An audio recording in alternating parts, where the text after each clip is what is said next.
Hace poco me tocó estar en Madrid un par de semanas y hubo una figura dentro de los debates congresales que captó mi atención.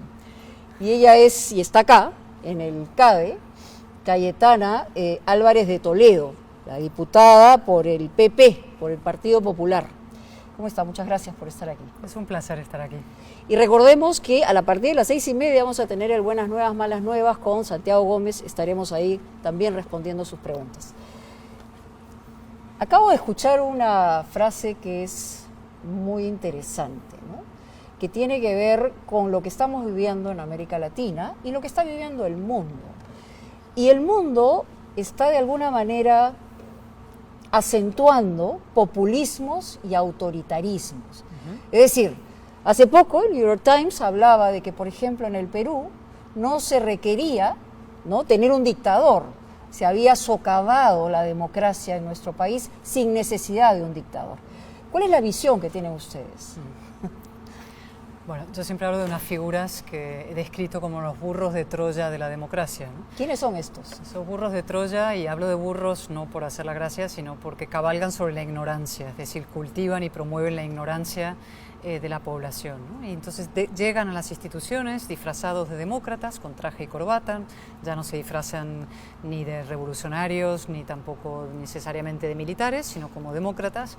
Llegan a través de elecciones libres y una vez que están dentro de las instituciones empiezan a carcomerlas, a horadarlas, a socavarlas desde el interior, ¿no? Colonizan las instituciones, atacan, derriban los tres contrapesos democráticos esenciales, que son la oposición, correcto, los medios de comunicación y la justicia independiente. Y la tercera cosa que hacen, y que es probablemente la más grave, es promover la polarización, es decir, divide y vencerás.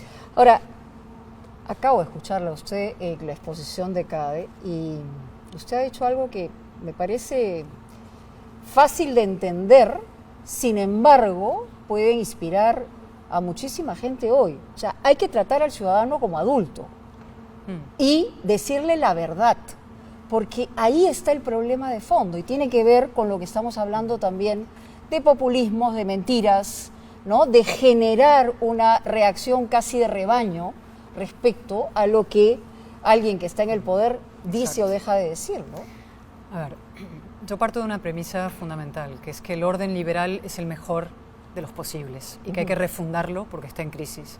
Y el primer paso en esa refundación, y hay muchos pasos, es la restauración de la verdad en la vida pública. Y eso tiene dos sentidos. Hay que restaurar la verdad en el sentido recto y lineal, es decir, que los políticos traten a los ciudadanos como adultos y les digan la verdad.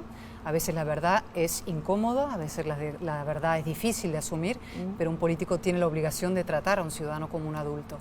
Y en el segundo sentido, el recuperar la verdad es mucho más profundo y mucho más difícil, que es que la verdad ha desaparecido de la vida pública. Es decir, y el cinismo ha aparecido. Sí, es decir, la verdad como valor ha desaparecido. Correcto. Ha sido sustituido por las versiones y las opiniones y los sentimientos. Es decir, usted tiene una verdad, yo tengo otra, y las verdades pues no pactan. Los sentimientos no pactan así, ¿no? Son versiones en combate. Los hechos se convierten en opiniones, las opiniones se convierten en hechos. Si es mi opinión, es un hecho. Sí. Y entonces es imposible la democracia. No es que sea imposible consensuar, es que es imposible incluso discrepar de manera civilizada. Ahora, refundar el orden liberal implica también hablarle a las derechas. No solamente, digamos, la ideología de izquierda, que se ha comprobado en el mundo entero, donde ha expuesto falencias en todos los niveles, pero sobre todo a las derechas, porque allí, digamos, hay como una especie de bifurcación donde la palabra, cualquiera esta sea, no tiene el fundamento necesario y tampoco se trata a la gente con la verdad. Entonces, ¿por dónde va la cosa, no? En simple. Dos pasos más, hay muchos en esto de la refundación, ¿no? Pero hay dos que son esenciales. Uno es recuperar el valor de la palabra, ¿no? Las palabras tienen sentido, las palabras pesan en política. Para mí las palabras son sagradas. Yo cuando digo algo, me subo a una tribuna en el Congreso, mido cada palabra que digo y detrás de cada palabra tiene que haber un hecho. Es una cosa orwelliana, es decir, no se puede... Consecuencia. Exactamente, las palabras tienen consecuencias, y detrás, debajo de cada palabra, como si fuéramos un artificiero, tiene que haber sustancia, es decir, esto de las palabras vaporosas, de tergiversarlas, de convertirlas en aquello que no son, como por ejemplo, utilizar la palabra paz cuando queremos decir impunidad, o diálogo cuando queremos decir claudicación, o regeneración democrática cuando estamos socavando la democracia, ¿no? Es decir, la manipulación y el manoseo de las palabras, ¿no? Eso hay que hacer un ejercicio de limpieza conceptual. ¿No? Pero en segundo, me preguntabas por, perdona, previamente... No, sobre la refundación del orden liberal, donde, digamos, las derechas también... La derecha, exacto. Perdóname. Entonces, el tema de las palabras y luego el tema del péndulo, ¿no? Es decir, hay efectivamente la tentación, que llamo la tentación del espejo, es de hacer exactamente lo mismo que hace la izquierda, pero del otro lado. Si la izquierda miente, entonces nosotros mentir también, ¿no? Si la izquierda toma atajos al margen de la ley para conseguir sus objetivos, pensar que ese es el camino de hacer lo mismo. Si la izquierda destroza las reglas del juego, entonces también nosotros destrozar las reglas del juego y jugar sin reglas. Y yo digo que no, que nosotros no podemos hacer lo mismo que la izquierda del otro lado, ¿no? Nosotros tenemos que ser los guardianes de aquel sistema que permite la alternancia democrática. Y donde el concepto de libertad tiene una dimensión distinta, ¿no? Porque... precisamente donde se basa esa derecha, digamos, del orden liberal, tendría que ver con las libertades en general y con el hecho de darle solidez a una democracia. Aquí en el Perú estamos viviendo un problema de falta de institucionalidad, estamos viviendo, digamos, una mirada muy matizada de lo que debe ser justamente la democracia. Entonces, estamos condenados un poquito, ¿no? El Perú no está condenado a nada, como ningún país está condenado ni al éxito ni al fracaso, ¿no? Ahí hay dos reflexiones. Primero, sobre la libertad. Efectivamente, no hay que confundir la libertad de expresión, que debe ser total. Yo reclamo mi libertad de expresión y rechazo toda cancelación y toda censura como las impuestas por la izquierda. Pero no se puede confundir la libertad de expresión con el derecho a mentir impunemente. Ah, sí, claro. Es decir, confundir la libertad con el derecho a decir lo que sea mentir, ¿no? Es decir, y esa es parte de la reflexión de ida y vuelta que hay que hacer. Claro. Y luego sobre el Perú, ¿no? Este es un país extraordinario y maravilloso, ¿no? Pero en una encrucijada crítica. Es un país que lleva muchos años de destrucción institucional, de desprecio por sus instituciones, y tiene que empezar a curar, sanar, proteger, defender, promover sus instituciones. ¿Cómo lo hacemos? Bueno, hay que implicarse. No hay nada más importante que la política. Yo lo digo siempre, la política es un oficio muy desacreditado, muy desprestigiado, y sin embargo no hay nada más importante porque la política tiene la capacidad de destruir, pero también de crear. Y la sociedad civil, los empresarios tienen que implicarse en la política, y los jóvenes deben implicarse en la política. Y la política es, insisto, el arma, el instrumento para la creación de riqueza, para la creación de prosperidad, de oportunidades, y es a través de la política como se consiguen esos objetivos. Desentenderse de la política, adoptar una actitud pasiva, indiferente, es complicidad con la destrucción democrática. No hay salud económica ni prosperidad sin salud política y democrática. Usted ha dicho una frase en una entrevista que le acaban de hacer, donde dice que el Perú no está condenado a un espectáculo de desfiles presidenciales. Exacto. ¿No? Claro. En el último quinquenio, en los últimos 8 años, hemos tenido una cantidad infinita de presidentes que podrían haber estado durante los 30 años siguientes como presidentes si es que lo elegía el pueblo. Pero esa sensación como de orfandad, de que no pasa nada y que por líneas paralelas va el tema económico y por otro lado va el tema político, va a llegar el momento de donde se crucen. Por supuesto que se cruzan. Por supuesto. Y ahí viene... Es los países, y Perú ha sido un país que ha crecido económicamente y entonces tiene la tentación de pensar, pues la política puede ser un desastre, pero seguimos creciendo. Y no es verdad. Claro. La inercia, hay una cierta inercia, pero hay un momento donde la política empieza a ser destructiva. Y un país sin instituciones, sin partidos políticos fuertes, sin alternativas democráticas sólidas, sin instituciones, sin unas presidencias que den estabilidad, sin reformas basadas en consensos mayoritarios, es un país que abocado al fracaso, abocado a una crisis, abocada a una inestabilidad y finalmente con problemas estructurales que empiezan a asomar, de seguridad, de delincuencia, de narcotráfico. A mí me preocupa profundamente el avance del narcotráfico, del Tren de Aragua, del crimen organizado, que empieza a sustituir a las instituciones. Exacto. Empieza a ser, si no hay un Estado fuerte, hay un Estado en manos del narco.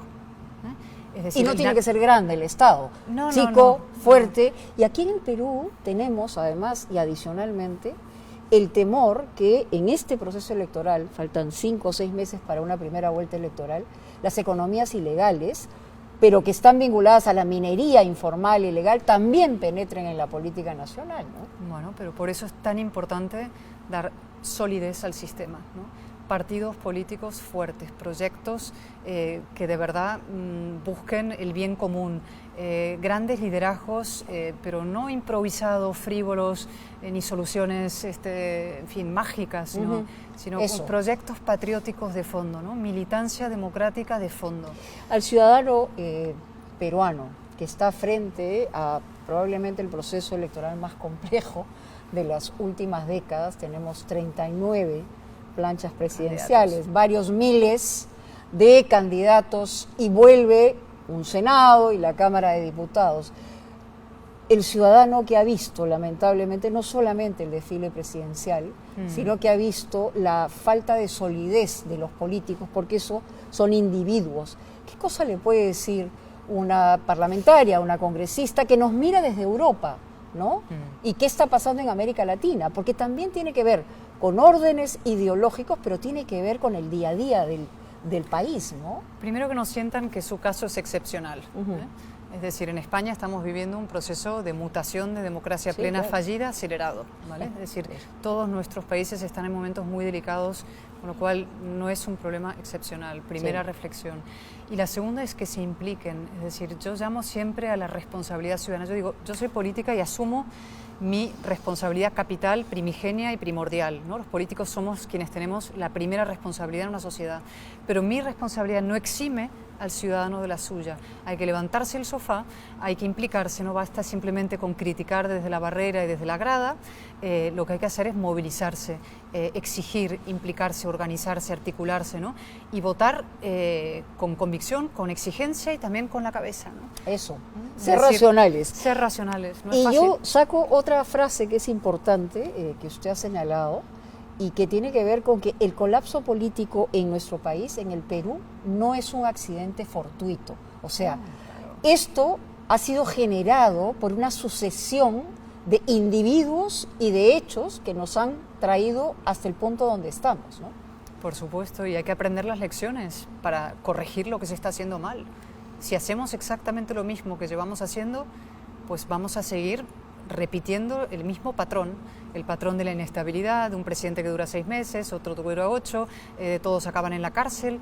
O sea, Perú no merece eso, ese espectáculo, ¿no? Y yo digo, esto es un país que tiene una capacidad que ha demostrado económica, social, poderosísima.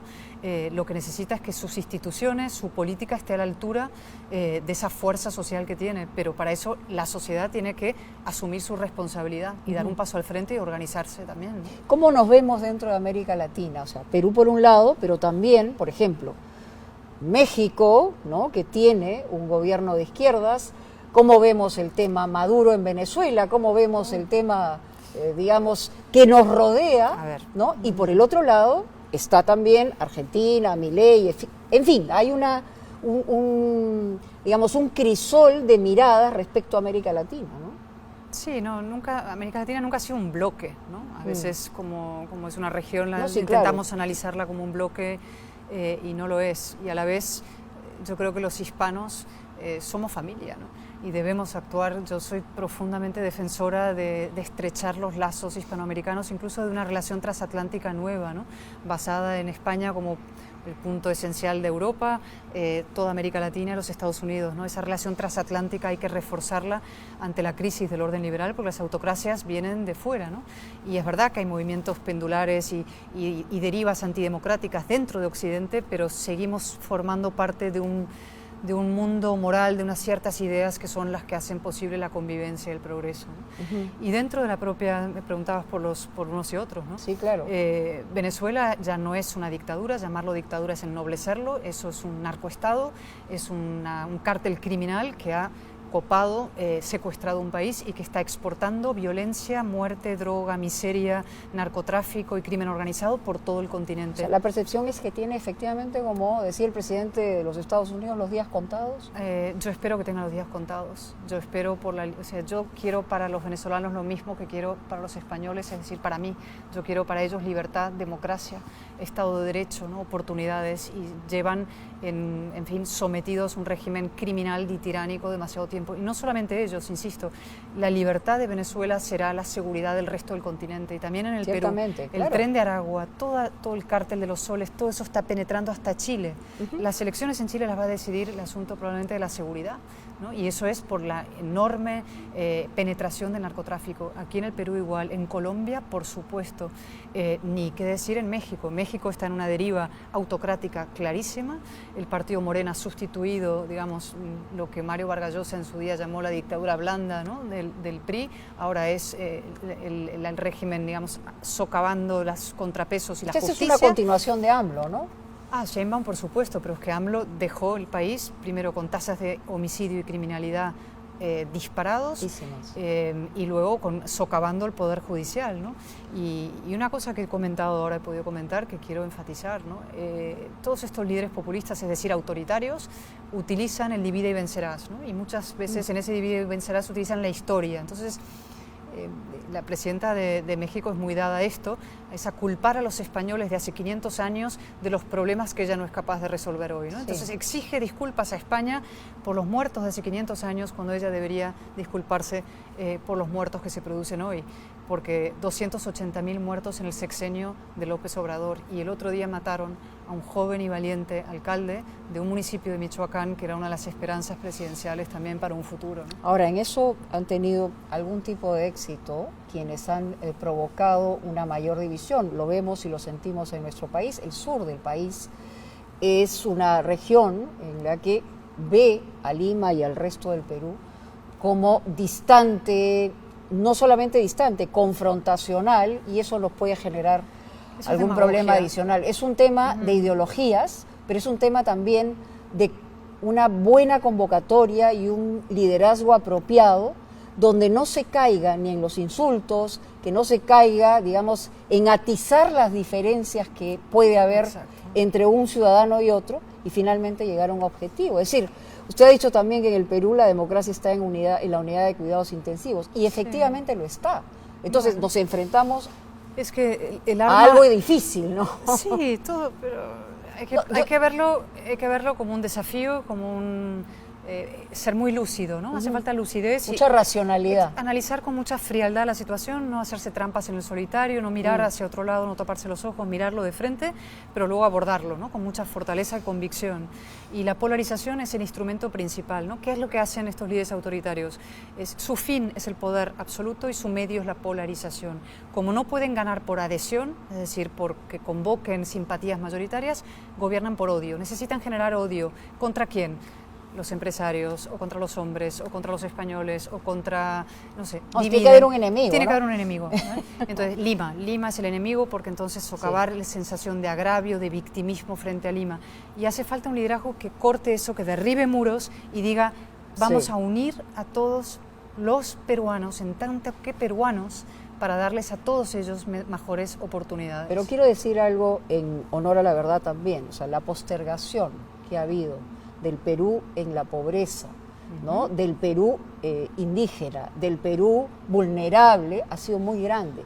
Y a eso sí hay que atribuirle, digamos, cada una de las autoridades que ha tenido en sus manos la posibilidad del acercamiento, ¿no? Por supuesto, pero no hay que confundir eso con decir entonces la libertad es un lujo de los países ricos, que el Perú, como hay mucha pobreza, no merecen los peruanos libertad. No, es al revés. Las políticas de libertad son las que generan riqueza. Y entonces es el hacer llegar la libertad y la igualdad de oportunidades a todos los peruanos a través del país, y no dividirlos para intentar perpetuarse unos populistas un tiempo más. Cayetana, ha sido un placer, realmente. ¿Usted ve la luz al final del túnel en Perú? La veo mucho más cerca, ¿no? La veo mucho más cerca. A mitad de túnel. Y lo que hay que pensar, y ese es el mensaje a cada uno de los peruanos, es que no estén sentados esperando que la luz llegue y alguien la encienda, que se levanten y la enciendan ellos. Cada peruano tiene que encender la luz para que un Perú luminoso exista lo más pronto posible. Me quedo además con que las autoridades le digan la verdad al ciudadano. De eso carecemos, la verdad que sí. Esperemos que así sea. Muchas gracias, que tenga una magnífica estadía en nuestro país. Muchísimas gracias. Muy bien, ya saben, 24/7 en vivo, y por otro lado, en un ratito, en una hora más o menos, estaremos con ustedes en el Buenas Nuevas, Malas Nuevas con Santiago Gómez. Así que no se lo pierdan. Muchas gracias. Gracias. Sí.